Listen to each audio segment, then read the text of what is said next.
Hope you all had a great weekend and have had a good Monday. I wanted to come on and share two fueling scenarios that actually happened in our Creative Championship Plate program this past weekend. They happened with a goalie who is only 9 and a new skater who is only 10. And so it's the off season, and many hockey players are playing a different sport.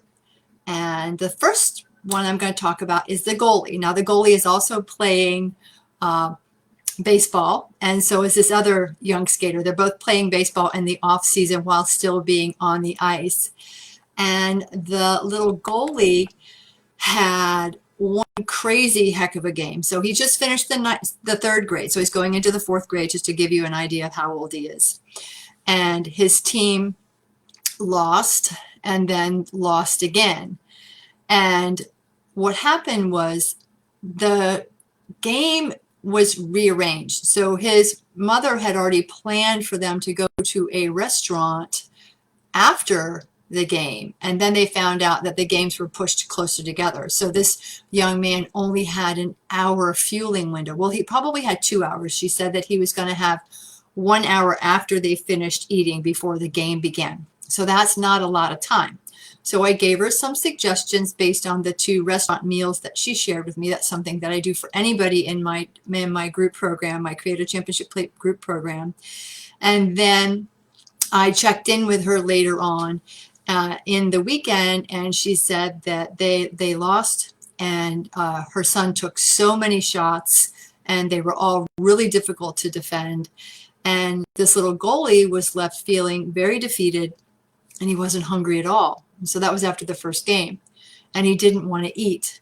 So that's something to watch out for with your skater, that if emotions really impact their ability to eat and fuel their body, that's something to work on and come up with other ideas that might be acceptable to them after a game when the game has not gone the way that they wanted it to go. And so I gave the mom some suggestions in the group to try for the next time this happens, because we all know we're going to have great days on the ice, and then we're going to have days that we're just like, oh my God, where did that team come from? So that was that little skater learning, and goalie learning that emotions really do play a role in how our skaters want to fuel and even feel like fueling themselves after a game.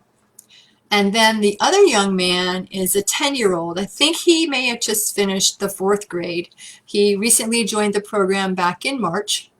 He's also playing baseball in the off season, and he just started playing hockey with a new team. And he's a high level, I guess he's a first year squirt, maybe second year squirt, I'm not sure, but he's 10. And his mother said he's got a baseball game in the morning, and then he has an hour, and then he has a hockey game with his new team in the evening. What are some ideas to fuel him so that he's ready to go for his game?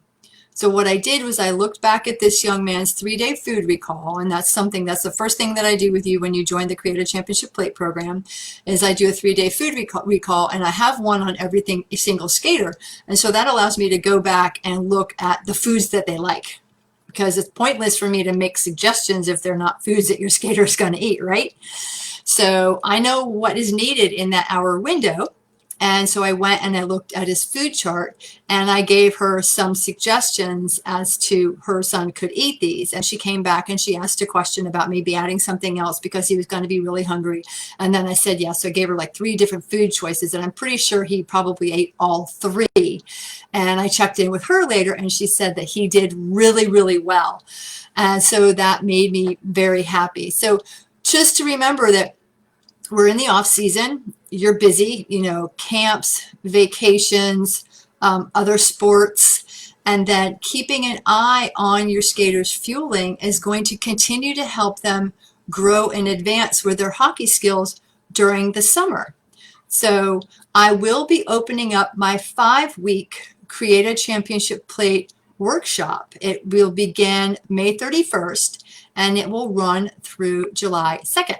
Now, I'm only accepting 10 people in this program because I am going to offer weekly coaching calls with the participants. So that means during this 5-week program, you will have 5 one-on-one sessions with me where we can talk about your skater, what's working, what's not working, go over, maybe plan out what they need for a game weekend that's coming up or a camp that's coming up, so that you're not left feeling, oh my gosh, my skater has to go to camp in 2 days and I've been so busy I haven't planned anything, and you just start grabbing anything that you can think of to pack for them to eat during the day at camp.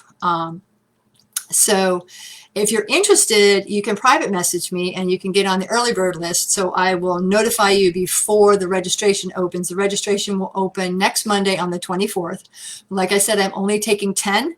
This will allow me the time to work with these parents very closely during this next month. So it will go 1 week, well, no, just like 1 day in May, and then the entire month of June, and then just 2 days before the 4th of July holiday.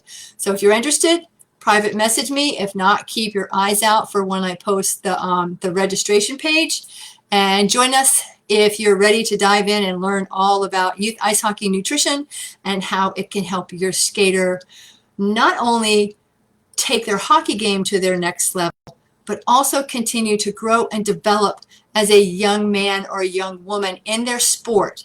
And they need food, they need energy. So trying to find ways to tweak it. If their braces have been tightened, if they're upset and they don't have an appetite, we still have to help them get fuel in them that's going to support their hockey needs and their growing and the development needs. That's all. Have a wonderful day. This is Kim Lucard, Hockey Mom RD. Happy skating until next time.